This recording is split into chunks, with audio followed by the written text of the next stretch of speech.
Bonjour, je suis Sophie Delval, hypnothérapeute et chamane, et voici mon index ABC. Eh bien, c'est allier l'hypnose ericksonienne et le néo-chamanisme pour permettre un voyage avec l'inconscient et l'âme. Différents types de personnes, que ce soit pour soigner des blessures de l'enfance, des traumatismes, accompagner un deuil ou accompagner un projet de vie, un moment important, un moment de réflexion ou pour un accompagnement spirituel. Bienveillante, authentique et atypique.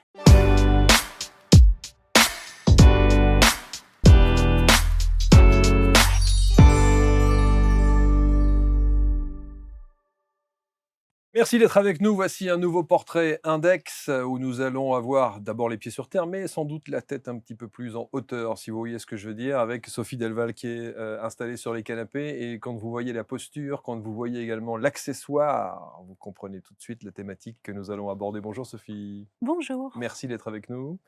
Merci Merci. de vous confier, de parler de vous aussi. C'est pas un exercice toujours très facile. Non. Mais voilà, vous allez évidemment, transformer tout ça avec succès. Je suis très content qu'on parle de votre thématique. Vous êtes, hypnothérapeute et vous êtes chamane.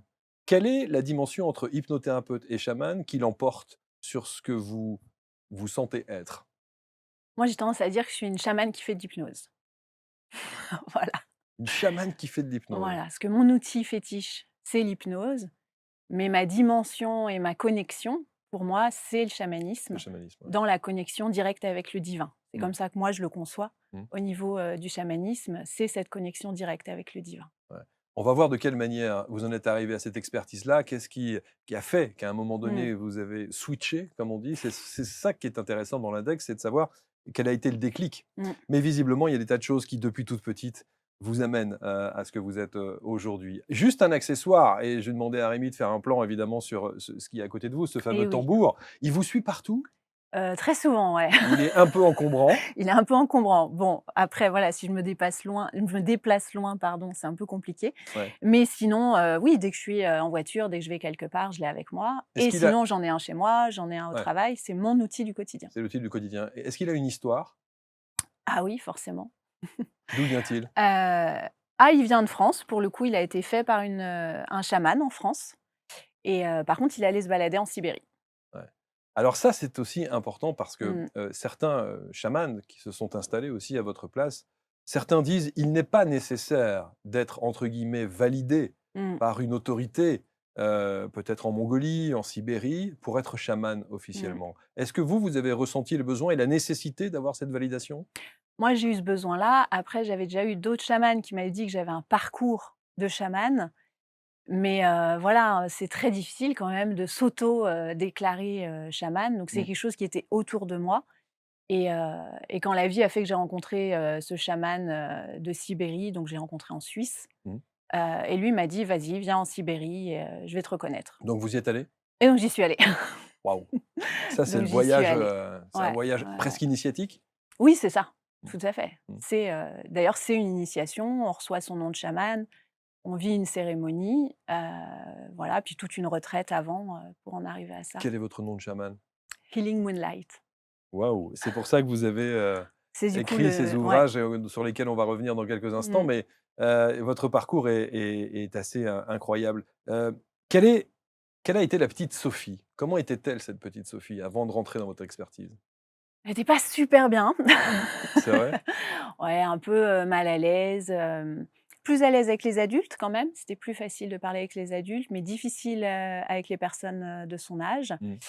et puis, très rêveuse forcément, voilà, avec des histoires incroyables dans la tête tout le temps. Mmh. Très en décalage par rapport aux autres, mais on va dire toute petite, pas si mal que ça et par contre en grandissant à l'adolescence, la catastrophe. C'est vrai?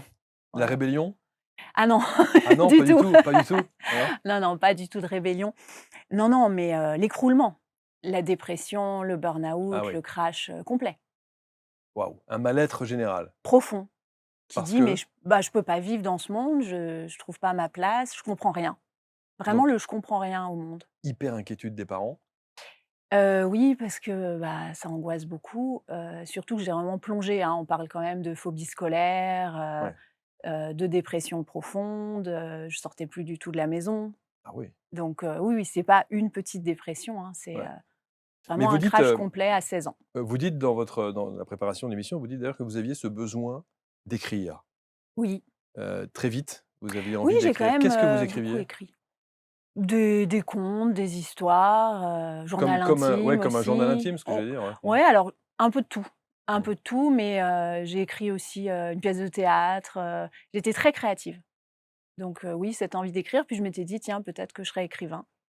Mais bon, je m'étais dit beaucoup de choses, hein, à un moment, je voulais être sainte aussi, donc Ah ouais, donc ça allait déjà loin. ah ouais.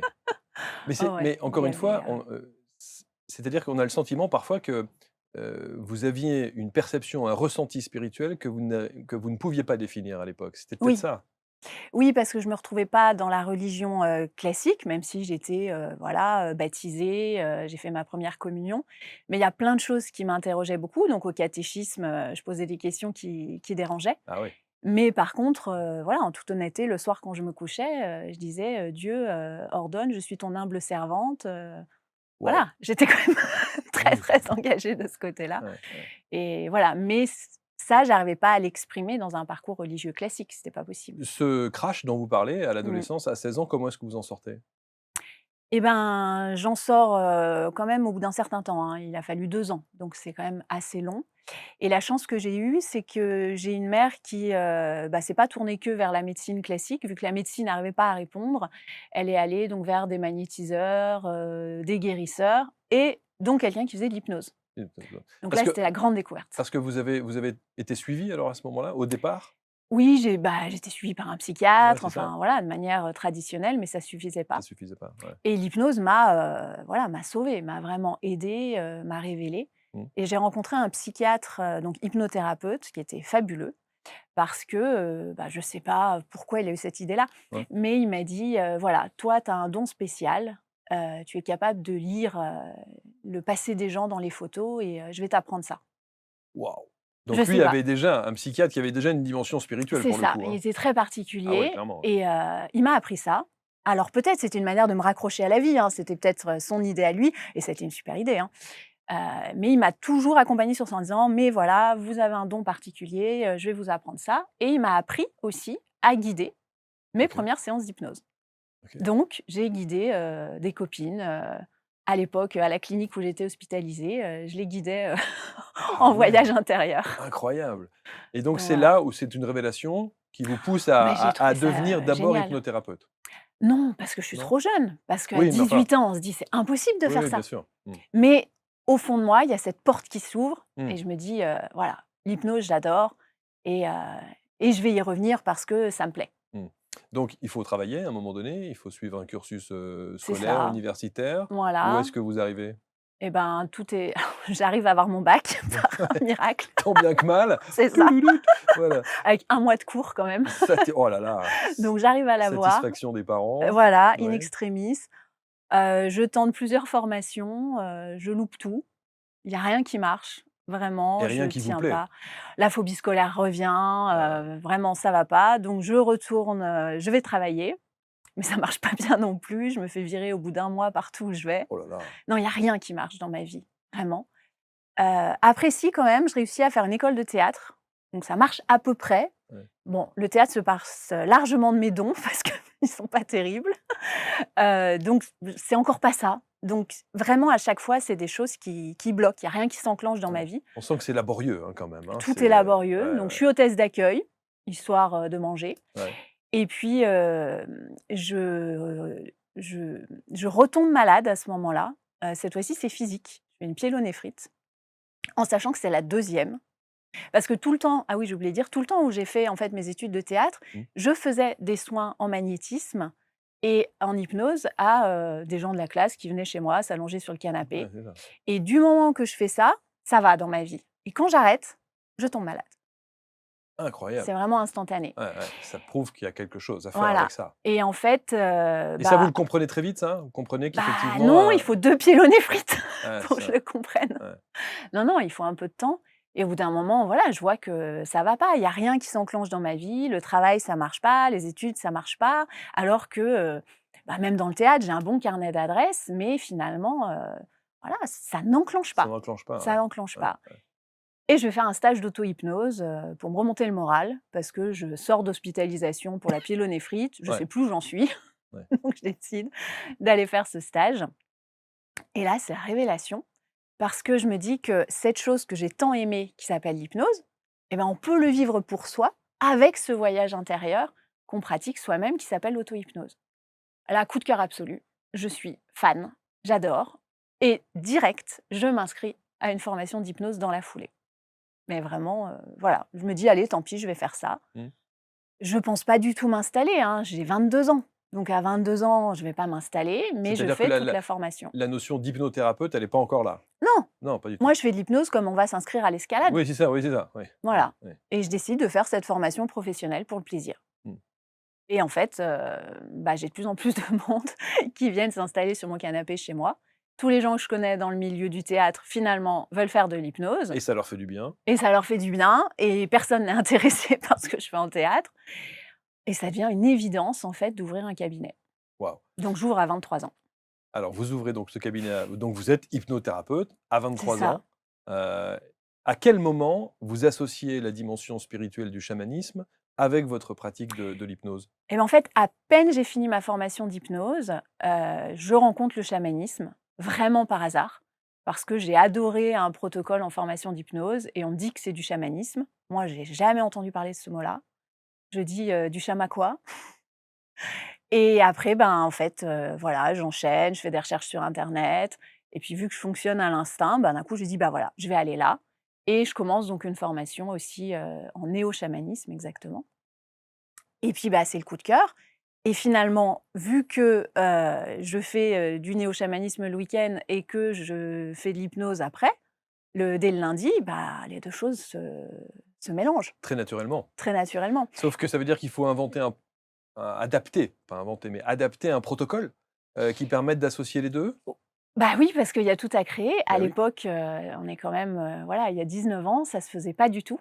ah oui. Donc il faut, tout mélanger et c'est vrai que la grande rencontre, bah, c'est la rencontre avec, le tambour. Donc la première fois où moi j'ai entendu le tambour, bon, j'ai trouvé ça bien, mais la nuit, j'ai rêvé en fait que la chamane me passait le tambour et que je tapais le tambour. Et le lendemain, très naïvement, je vais la voir et je lui dis, «Bah, j'ai rêvé que vous me passiez votre tambour». Bon, elle le prend beaucoup plus au sérieux que Et moi et quand je elle le vous le dis en donne? rigolant. Elle me le passe, Bah voilà. je tape 3 coups et là voilà, ça me parcourt partout. J'ai l'impression Waouh! qu'il y a mon cœur qui bat, dans le bras, dans le tambour, que tout se mélange et là je me dis: «OK, il m'en faut un quoi. C'est une évidence, il me faut un tambour». Et du coup, je vais développer cette pratique-là au fil des années, hein, ça prend du temps, mais je vais développer cette pratique de guider en même temps que j'ai un tambour dans la main. Donc je tape le tambour, je guide en hypnose, comme je sais le faire depuis Mmh. longtemps Mmh. et après il y a des chants qui viennent, il y a d'autres choses, qui qui viennent au fur et à mesure. Après ça se fait vraiment au fil des années Mmh. parce que moi, c'est vraiment je reçois des gens au quotidien, c'est vraiment mon du coup, c'est devenu mon métier principal parce Bien qu'il y a sûr. que ça qui a marché dans ma vie et en 3 mois, d'ailleurs, ça a marché. J'ai vraiment, développé une clientèle, très rapidement. Donc en fait, voilà, cette chose-là, dès qu'elle est entrée dans ma vie, tout s'est déroulé, alors qu'avant, tout était toujours bloqué, Ouais, ouais. ralenti. Donc la voie est ouverte. Ah la voie est ouverte, Et ouais. alors, je voudrais avoir une petite pensée, bien sûr, pour les voisins, du cabinet de Sophie. Ah oui, attendez, parce que j'imagine que le tambour s'entend, assez loin à la ronde, hein? Mais non, on peut taper doucement. On peut taper doucement. Bon, d'accord. Est-ce que les personnes qui viennent vous voir, vous dites patient, client, vous dites quoi? Alors moi, je dis client, Client, oui, parce ouais, qu'on dit que, le patient est passif, que ouais. le client est actif et aussi, question juridique, Oui, c'est ça. normalement, on Il n'y a pas emploie le une terme de connotation client. de santé, évidemment. Exactement. Alors, donc vos clients qui viennent vous voir, est-ce Mmh. que, ils viennent plus vous voir parce qu'il y a une dimension chamanique ou parce qu'il y a la dimension, hypnose? Alors au départ, il venait pour l'hypnose, en plus c'était très peu connu le chamanisme et puis moi je communiquais pas du tout dessus. Mmh, Le tambour il était caché, derrière mon bureau et je le sortais qu'à certains moments. Alors qu'aujourd'hui par contre les gens viennent pour la dimension, chamanique, c'est chamanique. ce qui les intéresse. Mmh, Souvent c'est des «déçus» entre guillemets de l'hypnose ericksonienne et ils veulent tester autre chose. mmh. Pourquoi avoir eu envie d'aller plus loin, hein, de chercher cette validation pour vous donner une certaine assise et une Mmh. certaine crédibilité, quelque part? Bah, parce que, j'ai un besoin de reconnaissance, Ouais, ouais, ouais. tout simplement C'est toujours ça. et que, ce parcours, il a été, quand même assez chaotique. C'est-à-dire qu'à un moment, je voulais être psychologue et puis finalement, avec la phobie scolaire, j'ai pas fait ces études-là. Mmh, Donc entre guillemets, j'avais pas de diplôme. mmh. J'avais ma formation d'hypnose, mais dans le chamanisme, voilà, j'avais ce manque de reconnaissance et quand la vie m'a fait rencontrer donc ce chaman sibérien lors d'un voyage en Suisse, je me suis dit: «Bah, allez, Mmh. voilà, la vie m'envoie, le chaman, dont j'ai besoin Mmh. et j'y vais, quoi». Alors parlons de ce protocole que vous proposez.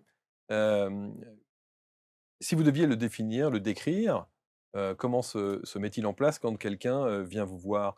Voilà, vous avez un client, il rentre dans votre cabinet, il prend contact avec vous, le rendez-vous est fait, il arrive. À quel moment vous vous dites comment est-ce que vous ressentez le fait d'être, sur l'option hypnose pure ou sur l'option chamanisme ou peut-être éventuellement les 2 avec un protocole que vous avez déterminé? Mmh. Alors déjà, la première chose, c'est la connexion avec la personne. Pour moi, c'est ça le plus important. Donc quand la personne arrive, on va déjà discuter, Ouais. prendre le temps de discuter, de que vraiment, voilà, on va dire que je me connecte à la personne, que je m'accorde à cette personne-là. Selon ses croyances, on va aller tout de suite dans des dimensions très chamaniques Mmh. ou on ira, tout doucement ou même on restera sur des choses, beaucoup plus, entre guillemets, «terre à terre». Mmh. Mais il y aura toujours cette ouverture en fond d'écran. Et de toute façon, quand la personne, elle arrive dans mon cabinet, elle sait qu'elle est pas dans un cabinet classique. Mmh. Déjà, il y a le tambour qui est Mmh. juste à côté de moi, Mmh. il y a des bols tibétains, un peu de partout, il y Ouais, a ouais. des tentures, donc il y a tout un univers aussi. Donc elle vient jamais, par hasard, mais des fois, j'ai des gens qui sont au départ très terre à terre et qui finalement vont avoir besoin Ouais, qu'on ouvre cette d'aller plus loin. porte-là. Ouais. Donc d'abord, on discute. Moi, je m'adapte aux croyances de la personne Mmh. et puis après, la personne, elle va s'allonger et on va passer à cette phase, de voyage intérieur. Avant, je travaillais des fois avec de la musique et je sortais le tambour qu'à certains moments. Mmh. Aujourd'hui, c'est plus du tout le cas. Aujourd'hui, les gens, ils viennent pour le tambour et finalement, si je mets une musique, sur un CD, les gens sont déçus.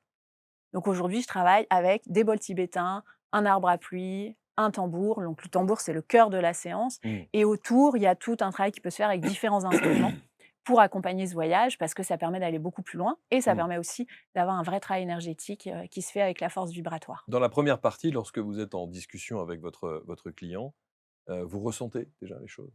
Oui, je ressens plein de choses, mais moi, je suis un diesel, comme je dis. Ouais, faut du temps. Voilà, Ouais, il faut du temps, il faut vraiment qu'il y ait, en fait, cette connexion qui se fasse par le biais de la confiance. ouais, ouais. Il faut que la personne se sente en confiance, sinon elle s'ouvre pas et moi, je vois rien, comme je dis, en rigolant et puis moi, c'est pareil, en fait. Si je me sens pas en confiance, j'arrive pas à ouvrir et voilà, à capter tout ce qui a besoin de venir.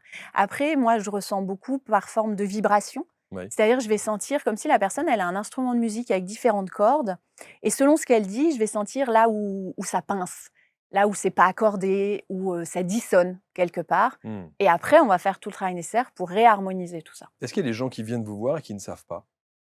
Oui, beaucoup Ils viennent et parce qu'ils ont un ressenti, c'est ça, voilà, qui est pas aligné, quelque chose ne va pas dans c'est leur vie, ça. mais ils n'ont pas un point précis sur lequel ils veulent travailler? Non, ils arrivent, on discute. Alors souvent, ils sont assez impressionnés parce qu'ils se disent: «Mais voilà, je sais pas Ah ce qu'il oui. faut dire, je sais pas ce qu'il faut faire». Je leur dis: «Non, mais on va se poser, on va Ouais, boire le thé et ouais, puis petit à petit, il y ouais, a des choses qui vont émerger» ouais. et souvent déjà à la fin de la discussion, les gens me disent, «En fait, je m'attendais pas à dire tout ça. En fait, il y a des choses qui sont venues dans ma tête, je pensais même pas qu'elles viendraient dans ma tête, oh là, mais ça fait bizarre. Oh là, ça Mmh, fait déjà 1 heure et quart qu'on parle, je m'en serais mmh, pas rendu mmh, compte», mmh.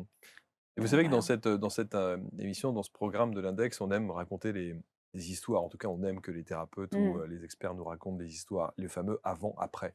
Est-ce que vous en avez une qui vous a profondément, marqué, d'un avant-après?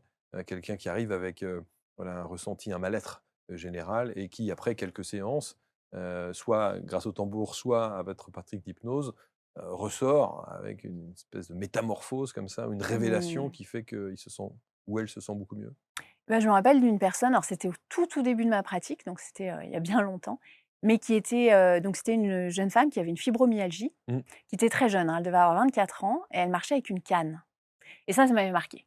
Le fait qu'elle marche avec une canne à 24 ans, voilà, ça m'avait, Mmh. impressionnée. Mmh. Donc elle avait peut-être, 2 ans de moins que moi à ce moment-là, hein, donc j'étais encore jeune thérapeute et c'est vrai que, on a fait, 3 séances à peu près, parce qu'en plus, à l'époque, je travaillais sur des séances assez courtes. On a travaillé plein de choses, sauf sa canne, sauf sa fibromyalgie, parce que, bah, voilà, pour moi, il y avait plein d'autres choses à réharmoniser et puis que je ne pensais pas qu'on puisse avoir un impact forcément sur sa fibromyalgie. C'était pas la recherche prioritaire. Moi, je suis plutôt sur, tout ce qui est souffrance morale. Mmh. On a travaillé tout ça et un jour, elle est arrivée sans canne et là, moi, j'étais, Waouh! bluffée et heu et effectivement, elle m'a dit que ça l'avait, voilà, énormément aidée, qu'elle se sentait beaucoup mieux dans son corps et que, par conséquent, elle marchait mieux. Alors, on n'a pas tout réglé, bien entendu, mais juste la fait de l'avoir arrivée sans canne, voilà, ça avait Ah été, ouais, énorme. ça c'est une belle, récompense, Mmh. quelque part. Heu, évidemment, quand on voit, ce tambour, c'est toujours très impressionnant. Est-ce que, Mmh. ça peut être contre-productif? C'est-à-dire que quand les gens viennent vous voir et qu'ils voient tout ce cadre, tout cet environnement, est-ce que ça peut susciter parfois des blocages, ou une difficulté à s'ouvrir? Hem, des fois, les gens ont un peu peur, ça peut arriver et c'est pour ça qu'on prend le temps de discuter Mmh. longtemps avant et que moi, je commence le voyage que quand les gens sont détendus. Parce qu'il y a aussi la dimension de l'hypnose qui est quand même, voilà, il y a beaucoup de gens qui en ont peur de cette Mmh. pratique, hein, où il y a des presque des faux semblants ou des tas de choses qui reviennent dans Ouais. l'actualité, où on se dit: «Oh bah tiens, oh là, j'ai pas envie qu'on aille trifouiller Ouais. dans ma tête» ou «J'ai pas envie qu'on maîtrise ma tête ou mes Mmh. pensées», on pense à ça quand on parle Oui, d'hypnose. c'est ça. Bah, après, on passe beaucoup de temps à rassurer, tout simplement. Enfin, moi, je discute beaucoup et puis à la fin, souvent, je suis pas très impressionnante, en fait. J'ai pas le charisme qu'a, Mesmer, par exemple. Mmh. Donc du coup, les gens sont assez rassurés et souvent, en fait, quand ils s'allongent comme s'ils allaient faire une petite sieste. Ils ont beaucoup discuté, ils ont la tête un peu embrumée. Mmh. Ils sont rassurés, ils di puis quoi, moi, comme je leur dis, je dis: «Oh, vous savez, c'est comme une petite relaxation, hein, ça va Mmh. se passer tout tranquillement, je vais parler un peu, Mmh. vous allez me dire ce que vous ressentez et puis, voilà, ça va être très léger» Mmh. et le fait, en fait, d'amener ça, les gens, ils partent tout doucement, dans une confiance, les choses s'installent tout doucement et puis, au final, le voyage, se Mmh. fait et ils en sont même surpris. Alors, hypnose chamanique, est-ce que vous avez une spécificité? Parce que vous disiez que vous, interveniez notamment sur les traumas psychologiques, c'est ça? Oui, alors tout ce qui est traumatisme, souffrance morale, le deuil, beaucoup. Je Ouais, travaille aussi beaucoup, pour les morts, à ouais, la fois d'accompagner la personne qui vit, le deuil, ouais. mais aussi, d'accompagner le mort. Ça C'est là qu'on aussi, rajoute, la deuxième dimension et pour ouais, moi, du coup, on entre, dans une dimension, sacrée, du ouais. deuil. Régression, vie antérieure? Régression, bien entendu, dans l'enfance, la petite enfance, la naissance, la vie intra-utérine. Mmh, On peut aussi voyager dans le transgénérationnel, donc tout l'arbre familial, mmh, et aussi, bien entendu, les vies antérieures si la personne est ouverte là-dessus. mmh. Et puis, finalement, toute autre dimension dans le monde invisible. Alors on dit qu'on n'est jamais mieux servi que par soi-même. Est-ce que vous l'avez fait ce travail, vous, de Ah bah vie oui. antérieure? Vous êtes allé voir un petit peu dans le dossier ce qu'il y avait là-bas? Ah bah oui. Alors? Je suis allée en voir beaucoup. Ouais. Mm. Est-ce que je raconte? Ah, il y en a qui disent que voilà, si on est chaman dans cette vie-là, c'est qu'on l'a été. Bah, ouais, précédemment, ouais. Voilà, une Ouais. belle connexion avec l'Égypte aussi. Ah, J'ai ouais, vécu, des choses assez fortes. ouais. Après moi, mon avis, sur les vies antérieures, c'est que, on porte des mémoires. Après, est-ce que c'est vraiment les nôtres? Mmh, C'est possible aussi qu'on ait tendance un peu dans notre société à anthropomorphiser l'âme. mmh, Or l'âme, elle est par nature pas humaine et quand on met un peu une psychologie à dire: «C'est ma vie, c'est toutes mes vies antérieures», je pense que des fois on projette un peu un fonctionnement d'humain sur l'âme, alors qu'en fait on porte différentes mémoires avec lesquelles on est en résonance mmh, et ces mémoires avec lesquelles on est en résonance, qu'elles soient à nous ou ailleurs, c'est pas le problème parce qu'en fait on est tous reliés. À la base, c'est un grand tout. mmh. Donc en fait, on est tous avec des mémoires avec lesquelles on est en résonance. On vient sur terre pour cette vie-là et on chemine avec ces mémoires-là. Après se dire, j'ai été Mmh, ça nourrit un peu l'ego et des fois c'est pas très utile. mmh. Est-ce que vous retournez, peut-être, est-ce que vous auriez envie d'aller, au Tibet, est-ce qu'en Mongolie, en Sibérie, Ah bah oui, moi je trouve ça super de faire tous ces voyages-là. Après, la vie a fait qu'aujourd'hui je suis maman, OK, donc donc c'est j'ai des responsabilités ouais, ouais, aussi dans mon ouais, quotidien ouais, et je me suis permis, la Sibérie, mais l'Égypte aussi. OK, Mais c'est vrai que, moi j'aime voyager toute seule et j'ai des enfants qui sont quand même, eux, ouais, encore assez jeunes et j'ai ouais, pas envie, de les laisser comme ça. Donc ouais. eux, ils ont pas envie que je parte, donc je reste en Donc on France. reste en France. On va parler de vos livres dans un instant, mais juste une dernière question parce que c'est vrai que c'est intéressant de savoir, vous parliez de vos enfants. Mmh. Qu'est-ce qu'ils mettent sur les petites fiches qu'on remplit à l'école? Profession de la maman. Qu'est-ce qu'ils Et qu'est-ce bah, qu'ils c'est bien ils donnent problématique. ils donnent cette phrase de: «Maman, elle est chamane». Ils le disent ça? Non? Alors malheureusement oui, donc il a Sérieux? fallu Aïe, aïe, rectifier aïe, ça. aïe, aïe! Oui, alors moi j'ai Je suis 2 enfants qui sont, diagnostiqués autistes Asperger, OK.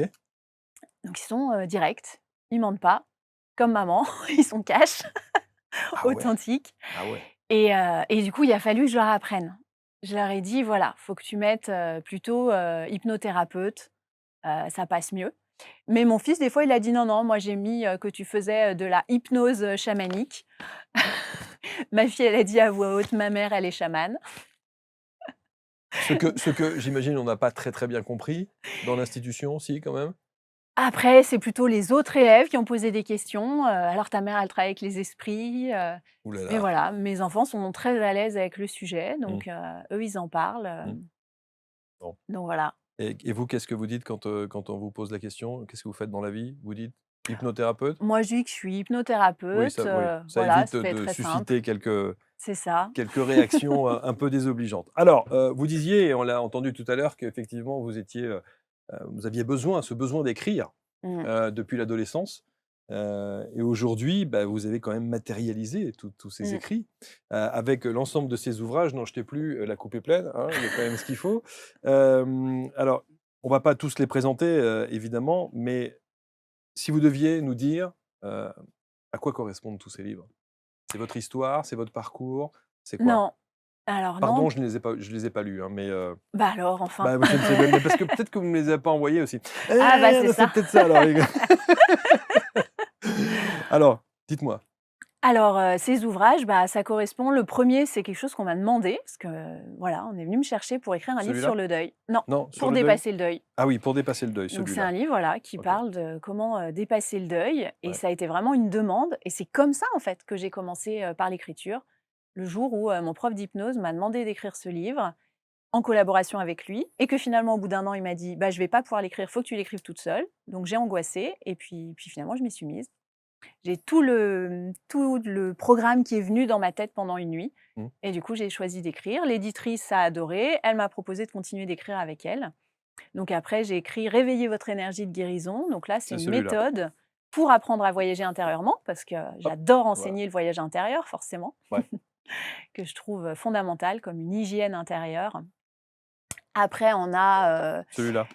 non, «Écoute le chant de la lune», D'accord. si on les fait de manière, chronologique. Écoute le chant de la lune, ça doit être celui-là. Voilà, Voilà, celui-là. OK. Donc qui est, un petit livre avec des petites méditations, sur un élément de la nature et en fait, la particularité de celui-là, c'est le premier où je commence à écrire en état de conscience modifié. OK. Donc je tape le tambour et dès que quelque chose vient dans ma tête, j'ai un élément, de la nature qui vient, qui me raconte quelque chose et hop, je file à l'ordinateur et je tape Ah et immédiatement. ça veut dire qu'il faut que vous lâchiez le tambour Ouais, pour aller pour ensuite aller écrire? écrire et D'accord. après je m'arrête et après il faut que je retape le tambour pour recontacter un autre message et aller l'écrire. Donc celui-là, c'est le premier qui s'écrit comme ça. 55 méditations chamaniques. Voilà et lui, il vient juste après la Sibérie, là où je viens de recevoir, mon nom de chaman et où tout ce parcours, se fait. Celui-là?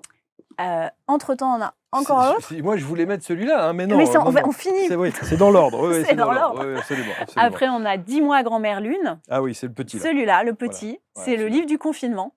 Ah!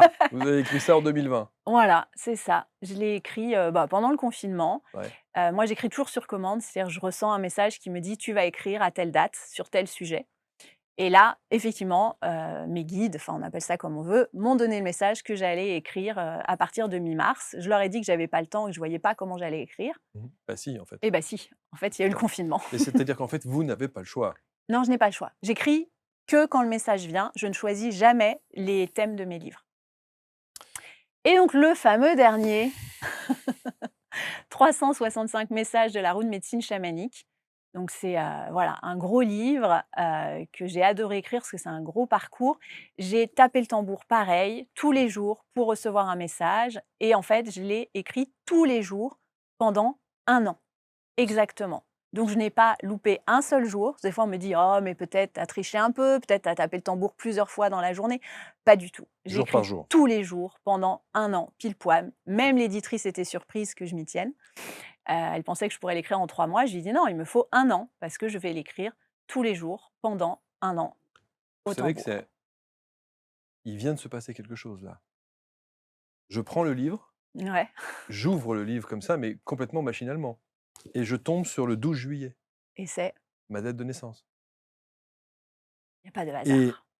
la phrase, au moment où j'ouvre non, je vous assure que c'est vrai, hein, c'est pas il y a pas de j'ai pas mis de puisque je viens à peine d'avoir le livre dans les mains, hein. C'est ça. Donc j'ouvre ça, 12 juillet et c'est ce soir avant de t'endormir, tu peux te dire: «Je choisis en conscience ma façon de vivre et j'en assume les conséquences». Ça sent le message, Ça sent le message. hein, ça Il sent va le falloir que je message. vous offre le livre, en fait.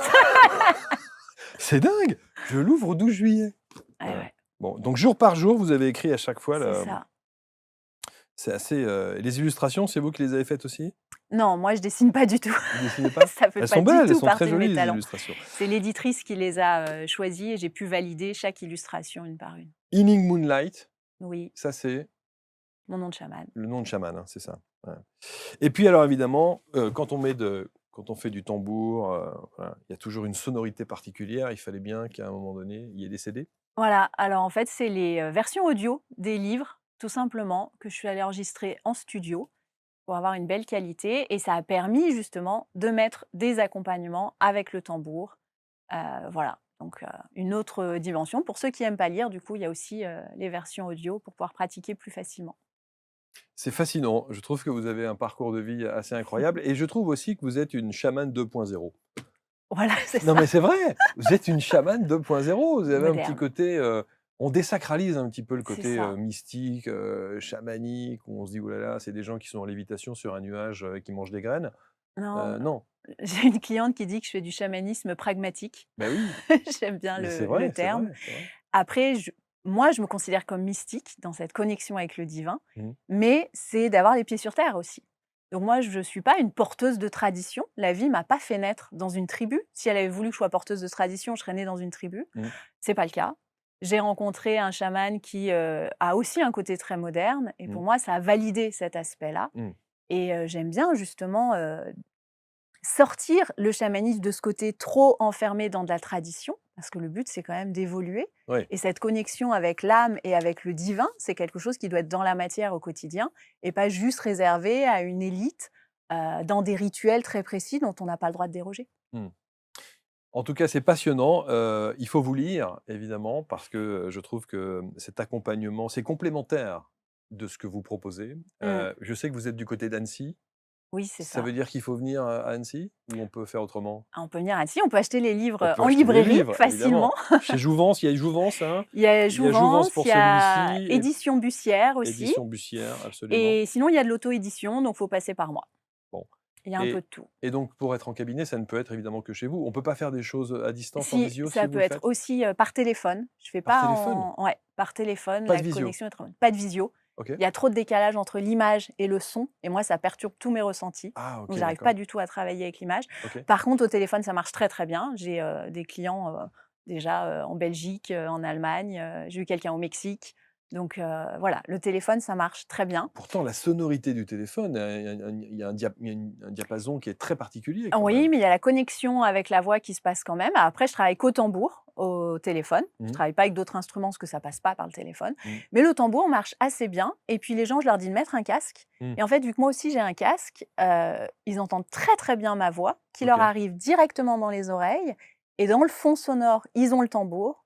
Et du coup, ça marche très et bien. du coup ça marche très bien.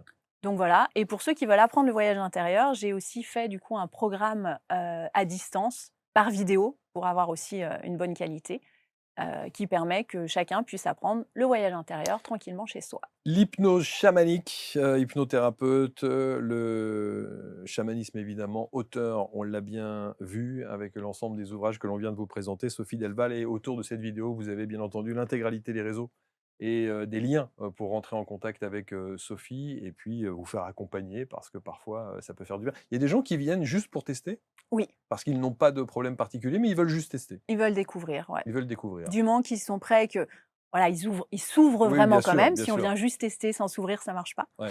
Mais si on accepte, voilà, de s'ouvrir et de vivre le voyage, ça se Mmh. passe très bien. Il vous arrive de dire, «Je ne vois pas, je ne Oui, ressens pas»? oui.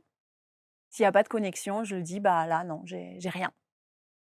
Mais en général, Il y a toujours un truc qui se passe. oui, puis si ça Bah se oui. passe pas, c'est que la Ouais. personne, elle aussi, elle est pas à l'aise et Oui, finalement, oui, c'est oui, bien normal sûr, que bien ça sûr. s'arrête. Ouais, bien sûr. Merci beaucoup, Sophie. Bah, avec plaisir, Merci merci. infiniment. Merci, vous, commentez, vous partagez, bien entendu. Vous avez donc, comme je vous le disais, les liens et on se retrouve très vite pour un prochain index et un prochain portrait. Salut.